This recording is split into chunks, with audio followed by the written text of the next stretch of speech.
मिलकर भरमौर की समस्याओं के लिए लड़ो। हमसे लड़ने से क्या होगा? कुछ समय पहले लड़े तो थे, उसका तो मिल गया ना परिणाम क्या हुआ। इसलिए लड़ना है तो मिलजुल कर भरमौर की समस्याओं के लिए लड़े। और सबको, आप लोगों को जानकारी है कि 1947 में हमारा देश जब आज़ाद हुआ था, हालांकि संवैधानिक तौर पर तो राजा प्रजा तंत्र और पिता पुत्र तंत्र तभी समाप्त हो गया था, परंतु फिर भी कांग्रेस पार्टी ने पार्टी के भीतर भी और शासन के अंदर भी अपने परिवारवाद को और पिता पुत्र तंत्र को जिंदा रखा, जिसको अब हमारे सम्माननीय प्रधानमंत्री नरेंद्र मोदी जी के नेतृत्व में जब केंद्र में सरकार बनी तो उन्होंने देश के सिस्टम को खोखला करने वाली दो गंभीर वस्तुएं, एक परिवारवाद और भ्रष्टाचार, इस पर भारी प्रहार करते हुए इसको लगभग खत्म कर दिया है। तो ये मैं पुनः हमारे विधानसभा क्षेत्र के स्वयं भूप्राप्त नेताओं को मैं ये कहना चाहता हूँ कि देश में अब पिता पुत्र तंत्र समाप्त हो चुका है, अब लोकतंत्र है। अब लोकतंत्र में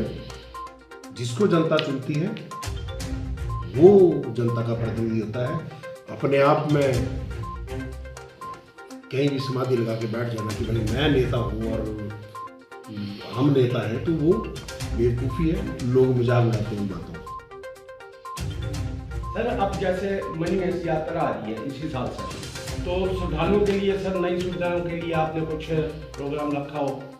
देखिए, हमने पहले भी कहा है और अभी भी कहते हैं कि मणिमहेश यात्रा पहली बार नहीं हो रही है और ऐसा भी नहीं है कि अब कई सालों के बाद हो। तो मणिमहेश यात्रा जब प्रतिवर्ष होनी है, और सबको जानकारी है कि मणिमहेश यात्रा चंबा जिले की इकोनॉमी के लिए और हमारी सांस्कृतिक इम्पोर्टेंस के हिसाब से मणिमहेश यात्रा की क्या वैल्यू है।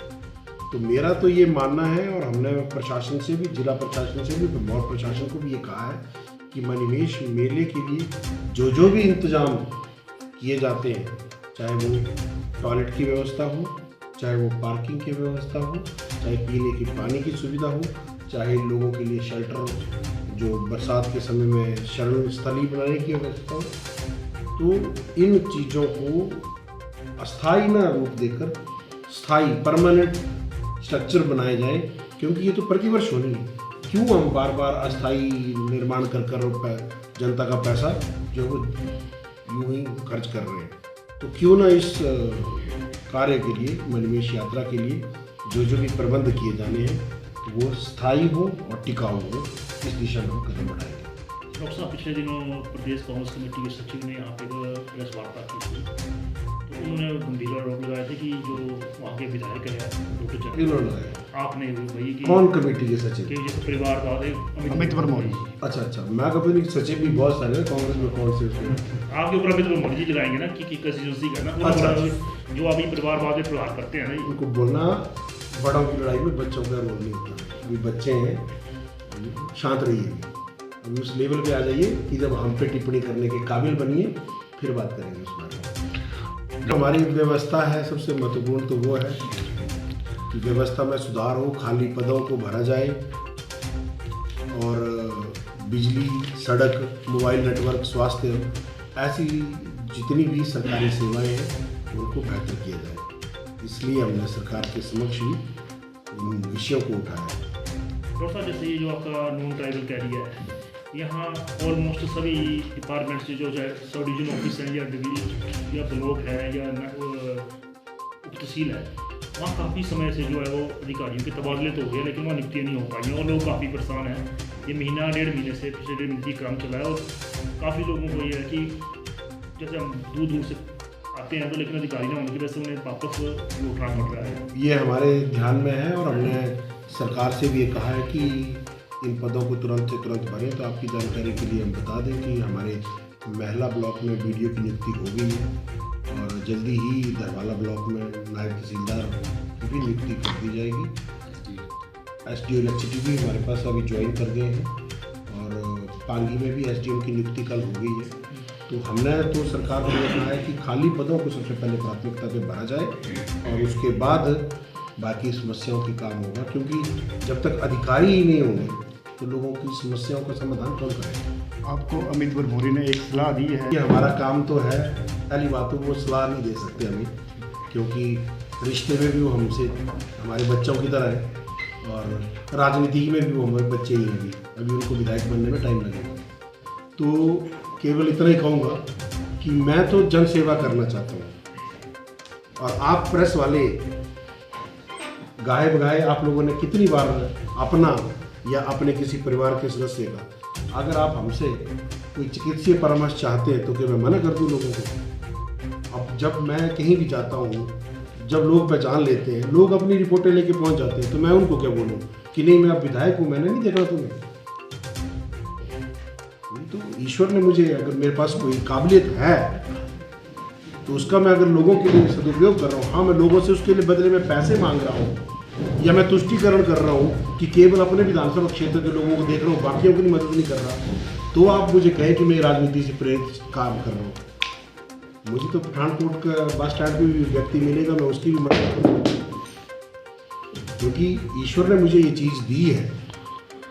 तो मैं अपने स्किल को यूँ जाया नहीं जाने दूंगा। और दूसरी बात, मेरा मकसद केवल एक है, लोगों के विधायक के रूप में भी कर रहा हूँ, ना कि मेरा मकसद भ्रष्टाचार करना है और प्रताड़ित करना है, लोगों को डराना धमकाना है। एक भी व्यक्ति हमारे विधानसभा क्षेत्र में ऐसा बोल जाए कि हमने किसी को डराया, हमने किसी को धमकाया, और वो क्या कर रहे हैं वो पूरा इलाका जानता है। सर आपने परमिशन अप्लाई की थी सरकार से, लेकिन अभी तक वो स्थिति स्पष्ट नहीं। परमिशन मिल जाएगी जी, सरकार इस विषय पर गंभीर है और सरकार ने हमें ये आश्वासन दिया है कि बहुत जल्द सरकार हमें इस विषय पर। आपने बजट सत्र में आगामी जो 23-24 का जो ये चल रहा है उसके लिए विकास का लोग कोई योजना, कोई बड़ी योजना के लिए प्रपोजल? देखिए, हमने तो अभी हमारी प्राथमिकता जो है वो अपने भरमौर विधानसभा क्षेत्र को जिले से या प्रदेश के बाकी हिस्से से जोड़ने के लिए अतिरिक्त मार्ग की व्यवस्था की जाए, इसलिए हमने प्राथमिकता पे जोर दिया है। और हमें खुशी भी है कि पूर्व में हमारी सरकार के द्वारा होली उतराला मार्ग के लिए जो बजट सैंक्शन किया था उसका कार्य शुरू हुआ है, और ऐसी मैं उम्मीद करता हूँ माननीय मुख्यमंत्री हिमाचल प्रदेश ठाकुर सुखविंदर सिंह सुक्खू भी इस विषय को जो है वो गंभीरता से ले रहे हैं और किसी भी तरह की कोई कमी इस होली उतराला मार्ग को बनने में नहीं आने देंगे। और आशा करते हैं कि हम अपने इस टेन्योर में इस मार्ग को लोगों की सेवा के लिए प्रदान करेंगे। देखिए, हमारा तो ये विशेष तौर पर मानना रहा है, और ये राजनीति की बात नहीं है, राजनीति से पहले भी हम आने से पहले भी हम यही कहते रहे कि चंबा जिला आज जिस हालात में है, चाहे वो पांगी है, चाहे वो चंबा टाउन है, चाहे भरमौर है, कुछ भी है, हमारी समस्या, हमारा समस्याओं का सबसे बड़ा कारण क्या है कि हमारी शेष प्रदेश से दूरी बहुत अधिक है, और इस दूरी को कम किया जाना आवश्यक है। तभी चंबा का सुधार होगा, तभी चंबा में जो सेवाएं हर विभाग की वो सुदृढ़ होगी। और दूरी को कम करने के लिए सुरंगों के सिवाय और कोई रास्ता नहीं है। तो बहुत जल्द हम भारत सरकार के मंत्रियों से भी इस विषय में अपनी समस्याओं को लेकर जाएंगे, और हम चाहेंगे कि हमारे जिले में सुरंगों के निर्माण को प्राथमिकता दी जाए, वैज्ञानिक तरीके से, जहाँ पर संभव हो, जहाँ पर प्रकृति के साथ कम छेड़खानी करते हुए कम से कम पैसे में अधिक से अधिक लोगों को लाभ दे पाए, इस दिशा में काम करें। सर, सदर विधायक ने भी आपसे आग्रह किया 5 विधानसभा क्षेत्र का राजनीति से पीछे हट के हम चंबा के विकास में कार्य करें। वो कहते हैं कि माननीय गडकरी जी से मिलकर इन चरणों का वो करेंगे, तो उसमें आपका? हम तो शुरू से इस बात का कहते रहे हैं। आप हमारे पहले के भी राजनीतिक वक्तव्य लोगों को भी और चंबा जिले में काम करने वाले कर्मचारियों को और अधिकारियों को एक संदेश देना चाहूँगा कि हमें ऐसी सूचना है, लोग ऐसा बताते हैं कि कुछ अधिकारी, कुछ कर्मचारी जो है वो जनहित को नकार कर व्यक्ति विशेष के हितों को ज़्यादा ध्यान दे रहे हैं। मैं खुद अधिकारी वर्ग से आया हूँ राजनीति में, मुझे कहते हुए बहुत दुख लगता है कि इस मानसिकता पे जो अधिकारी काम कर रहे हैं, तो मैं क्लियर कट ये कह देता हूँ कि समय रहते सुधर जाएं। आप जनहित का काम करें, इसलिए लोगों हिमाचल की जनता आपको तनख्वाह दे रही है, और तनख्वाह आपको कोई पार्टी नहीं दे रही, कोई व्यक्ति नहीं दे रहा, हिमाचल की जनता ये अपने टैक्स के पैसों से आपको तनख्वाह दे रही है। तो आप केवल और केवल जनहित में काम करें और किसी तरह की कोई शिकायत मिलने पर, क्योंकि मैं उन्हीं के भीतर में से राजनीति में आया हूँ तो मुझे उनके सिस्टम की हर चीज़ की जानकारी है। तो कहीं ऐसा ना हो कि हमें जो है वो कड़ा रुख अख्तियार करना पड़े। इसलिए हम कोशिश करेंगे शालीनता से, क्योंकि हमारे ये संस्कारों में नहीं है कि किसी को डराना, धमकाना, गाली गलौज करना। परंतु अगर इस भाषा को समझते होंगे लोग, इस भाषा शैली के लिए भी हमें अपने आप को तैयार करना पड़ेगा।